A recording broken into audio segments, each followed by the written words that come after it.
Superhit director Rohit Shetty को आज की डेट में कौन नहीं जानता।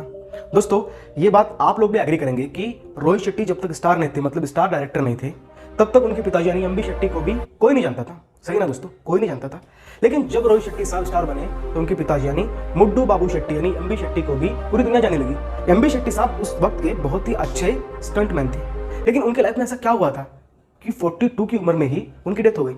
एक्चुअली ये बात है 1979 की, जब एमबी शेट्टी जी 1980 में रिलीज हुई फिल्म बॉम्बे 405 माइल्स इसकी शूटिंग कर रहे थे। उस फिल्म के लीड रोल में थे विनोद खन्ना साहब और शत्रुघ्न सिन्हा साहब। तो उस फिल्म का एक स्टंट सीन शूट करना था। शत्रुघ्न सिन्हा साहब के जो बॉडी डबल का काम करते थे यानी मंसूर नाम का एक लड़का था जो शत्रु साहब का स्टंट डबल का काम करता था।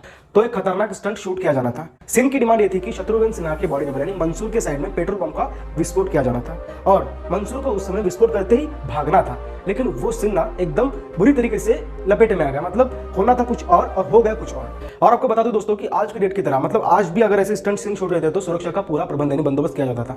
लेकिन पहले ऐसा नहीं होता था। पहले कैसा होता था, ये ऐसे सीन कोई भी शूट हो रहा है ना तो सुरक्षा होती नहीं थी, मतलब चोट लगना ये आम बात थी।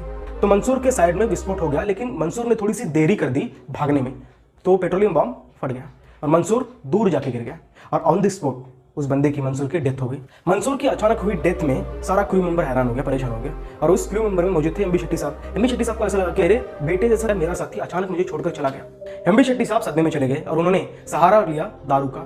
मतलब वो इतनी ज्यादा ड्रिंक करने लगे कि उनकी हड्डियां कमजोर होने लगी। एक्चुअली उनकी ज्यादातर हड्डियां पहले ही ब्रोक हो चुकी थी, बिकॉज वो स्टंटमैन थे, तो उनकी हड्डियां पहले से ब्रोक हो चुकी थी और उस हड्डी में प्रॉब्लम होना शुरू हो गया। वो इतने ज्यादा डिप्रेशन में चले गए कि दारू ने उन्हें कहीं का नहीं छोड़ा। मतलब वो कभी काम पर नहीं जाते थे, अपना स्टंटमैन का जॉब भी छोड़ चुके थे। और दोस्तों आपको बता दो कि 23 जनवरी 1982 को उनका जब देहांत हुआ तब वो कंगाल हो चुके थे। जी हाँ, तो ये थी बिहाइंड स्टोरी कि एमबी शेट्टी की डेथ एक्चुअली हुई क्यों थी और क्या था रीजन।